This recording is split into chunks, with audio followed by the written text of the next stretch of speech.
he might be the best Filipino in the league, and he hasn't even had his first game. His ability to get in the paint is comparable to the MVP of the league right now. I don't think we have enough power forwards, buddy. Guess what, buddy? We need one more. Kamusta mga Insans? Welcome back to another episode of Insans and Out of Basketball, your Pinoy podcast for your NBA, Vancouver, and Filipino hoops discussions with your Insans, Intan. And Jello, welcome sir. back mga Insan. Ooh, if it's your first time here, as Intan mentioned, Vancouver, Filipino hoops, NBA hoops, and hopefully PBA soon. But for today, we'll be talking about our draft reactions, our current reactions on the free agency, the first week of free agency, and early predictions of our top 10 who will be going into playoffs. But to add, there are some spicy takes later, so tune in. Tune in, right? So before we first talk about our first topic here, mga Insan, don't forget to like and subscribe. All right? We see you guys are watching, but you are not subscribing. So don't forget to hit that subscribe button. Don't forget to hit that notification button. This is our first topic for the day is our draft reactions. The 2025 draft has just finished. What's up? There was a lot of things. This is a very emotional, draft, right? There was a lot of emotions. There's a lot of, news and trend stuff that's happening. It was so fun to watch. I think last year the only fun thing to watch was where was Bronny going, and everyone knew where Bronny was going. But this year, right, Tan? I'll start first. Cooper Flagg to the Dallas Mavericks. What a surprise! What a surprise. What a surprise! The biggest surprise of the night. But there is a lot of drama that was happening in here too. We have DYLAN HARPER. We're gonna talk about DYLAN HARPER, which might be the best Filipino in the league right now, right? And then Ace Bailey going into number 5 for Jazz Tan. So give us some spicy stuff here, Tan. So yeah, like you said, Cooper Flagg, what a surprise. But the biggest story about Cooper is that, the Dallas Mavericks doesn't have their PG, Kyrie Irving. He's out, he's injured. And so what did Jason Kidd say during their press conference, their introduction for Cooper? Hey, buddy, get ready to learn point guard because we don't have a point guard, buddy. I want to put him at the point guard. I want to make him uncomfortable. And see how he reacts, being able to run the show, being able to play the 2, play the 3. He's comfortable playing that, but we want to push. You're gonna play the point. We know you're 6'10". We know you're whatever. You're gonna play point, buddy. Learn how to play point. But Intan, let me stop you here. You watch all the highlights of all of these new players, mga draftees. And what do you think? Is it something that, Dallas should do, that Jason Kidd should really do? Like, in your honest opinion? I think so, yeah. I mean, I think we said this when we were talking about the draft prospects. Cooper Flagg skipped his senior year of high school to be in college. And he was playing his first year of college, his only 1 year in college, as a senior in high school. So that means he's young. Yep. And if you put him at point guard, he's going to learn a lot of things. Yep. He's going to be able to develop his playmaking ability, which is very important for a superstar that he will become. And when watching the film, I let me be transparent. I don't watch a lot of film. I just watch highlights, but he does show a lot of potential in that area. And like I said, it's important if you want to be a championship caliber team. You want your lead star to have playmaking ability because the double teams are coming. You need to learn how to play with those double teams, and yeah, just you need to play.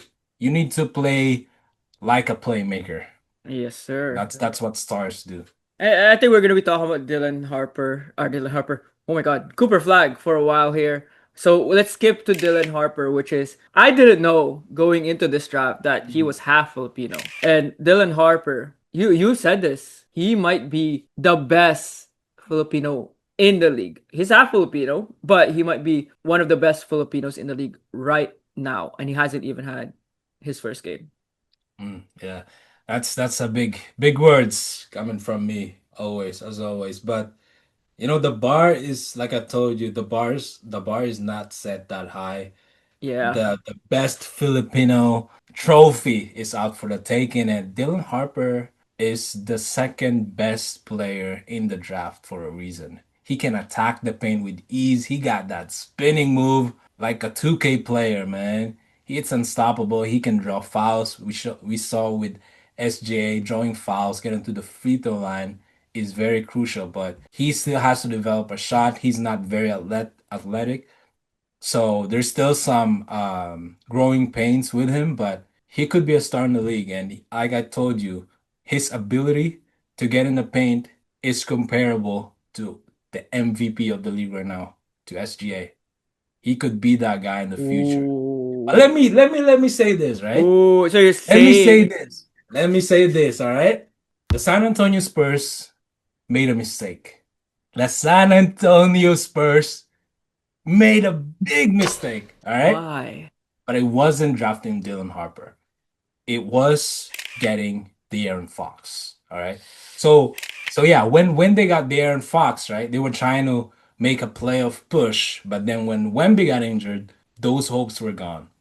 Yeah. And now they got a higher chance to have a higher draft pick, and that they did. They jumped up to Hmm. number 2, I think from number 8, Yep. and Number eight. now they had a chance to get the best point or shooting guard in the draft, and that is Dylan Harper, which plays the same role as De'Aaron Mm. Fox.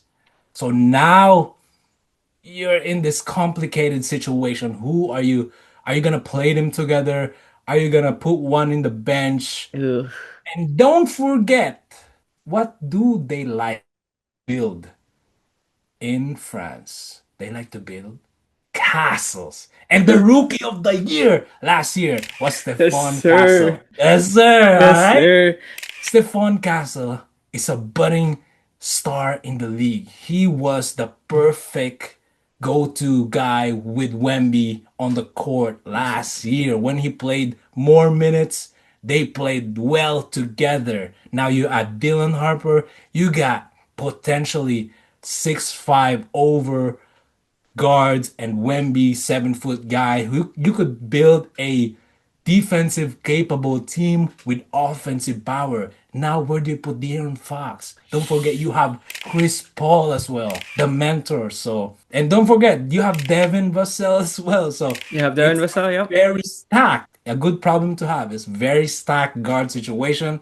But I think now San Antonio Spurs need to make a decision. Yeah, they definitely do. And, Dylan Harper's first year is not going to be easy. He has a lot of competition with all those guards you just mentioned. But this is why we think that he could be the best Filipino in the league Yes. right now because I think he will prove himself at San Mhm. Antonio. Right, Sir. Dan? And our last kind of like draft reaction. And again, there was a lot of it was a very emotional draft. There was a lot of things. There's a lot of news. But Dan, I want to talk about this last thing here with Ace Bailey. It feels like he was tanking to be lower than he was anticipated.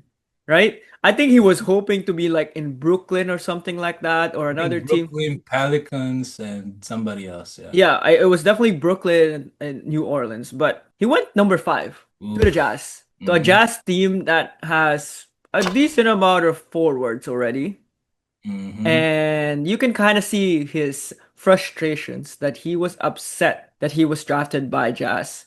And he even said it, Tan. I didn't know that Jazz was interested in me. So yeah, Tan, tell us the details. Tell us the details about this guy. Come on, like what is this Okay, guy? Is okay, this guy okay. playing 2K in real life? What is this? As known in the draft, the best two players are Cooper Flagg and Mm-hmm. Dylan Harper. Mm-hmm. And after that, it's a toss-up. But the next guy that is coming up with a lot of potential, a good forward, is Ace Bailey. Now, during the draft process, you can invite these guys to see how they look. see how they shoot. Are they healthy? Are they Mm-hmm. injured? To see them close hand, like very close. So Philadelphia, I think Hornets too, and then Jazz invited Bailey. Guess But what? Ace, yeah, guess what? Ace Bailey declined. He said, I don't want to play for y'all. For some reason, I'm not sure what, but I don't want to play with y'all. Mm-hmm. I want the Wizards, which is number Oh, six. he Wizards. It was the Wizards. Yeah, it was Wizards. Number seven, the Pelicans, and then number eight, Nets. Now, Philadelphia said, you know what? You declined our offer, an invite. We're not gonna take you. We're taking Mm-hmm. VJ Edgecombe. Good Hornets, you pick. know what? I don't think we need you. We need a mature guy. We're gonna get Con Knuppel. Good pick too. Good pick, very good pick. A shooter, a Mm-hmm. very mature guy. Now the Utah Jazz. Ace Bailey was hoping. Oh, there's just one There's more team. no way. I'm gonna go to the Wizards, man. I'm gonna go to the Pels or the Nets. Guess what, man? Well, who's the GM for the Jazz? I forgot his name, but from Celtics. Danny Ainge. Danny Ainge, all right? Guess what, buddy? Get learn to play Well, you with did. get ready to play with more forwards, buddy. Get ready to play with Mark This is the Wizards, right? Is it the Wizards? Who? Is it the Wizards that's doing this? Oh no, the Suns. Jazz. No, the Oh, Suns are sorry. doing it. The Jazz is doing the Suns. Yes. They're following The it. Jazz is learning from the Suns playbook. You know what? I don't think we have enough power forwards, buddy. Guess what, buddy? We need one more. Yeah, during the draft, the GM usually calls the player before they draft him, and then that was the shocking phone call that Ace Bailey received during the draft, during the Jazz selection. He got a phone number from the Jazz, and that was the it crushed his arm, man. He Yeah, was trying to, but he was one team away, man. But you know what, Danny Ainge, you don't have enough power forward. So yeah. And we're joking around here about Ace Bailey, but I'll be straight. I'll be a little bit honest. If he doesn't mature in this first year, if he doesn't get his together, he's gonna be out of the league sooner than later. This is a man's league, man. This is a league where everyone is having like it's a business at the end of the day. So if you're not being mature and you think you're better than you think you are, you might be out of the league sooner than later, Tan. What do you think of that? yeah, I don't wanna talk ish about with these players, but that's one thing that I see as well with Jalen Green, He Mm-hmm. came in this league with this kind of attitude as well, I feel like. Yeah. And he's been inconsistent throughout his career. So I think yeah, you have to be mature, you have to work hard, you have to play You as have to prove team. yourself, man. You have to prove yourself. This is a grown man's league. You're playing with other men who have families who treat this as their job. So you gotta be mature, man. You gotta be mature. And there are a lot more like draft picks that was very interesting overall. But I think this three picks, it's basically the one, two, three, and um uh, this three is gonna be fun to watch, I think. That's why we want to talk about them three. And as I mentioned, I would say the second or first podcast, this after the playoffs, this the whole trajectory of NBA I feel like has changed, and it starts with just new players that are coming into the league, done. And Yeah. yeah, and I think it's just getting to a point where there's a lot of talent going into the league, and it is Mm, time, Tan, that they mm, expand here in Vancouver. Come sir. on, It's 32 teams. We're that ready, huh? it's Vancouver, time, man. It's time. it's Like I time. said, if San Antonio Spurs couldn't pick with De'Aaron Fox and Dylan Harper, Yo, we're here, man. give Dylan Harper to Vancouver, man. Come on now. Yeah, yeah, and we can start with the Bandits. Oh, yes.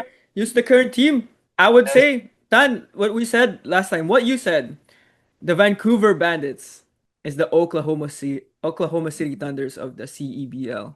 Yes. So we're ready. Vancouver's Yeah, ready. hey NBA, buy the Bandits. Put some NBA names over there. We're gonna sell tickets, man. Yes, Like sir. like we saw last Saturday, right? Yes, sir. It was Filipino Heritage Night. Filipino Heritage Night. This is their custom Filipino Heritage night, but it was a crazy atmosphere. And you guys, if you haven't been to a Vancouver Bandits game, you'll be surprised. We're kind of putting the standards high now, but it is a fun game to watch. So if you haven't been to an NBA game, you'll get your experience right here in Vancouver, right here in Langley. So yeah. Yeah.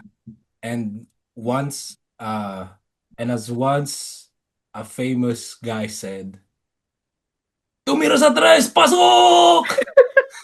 Yes, sir. Yes, sir. We're gonna end it with that. We're gonna end with that. Thank you, mga insan, for listening to this first segment here. Our draft reactions. Shout out to Bandit. Shout out to Dylan Harper. I hope I see you here in the pod soon. But yeah, salamat mga insan. What do we say in this pod, Dan? All right, mga insans. Insans out. Don't forget to subscribe.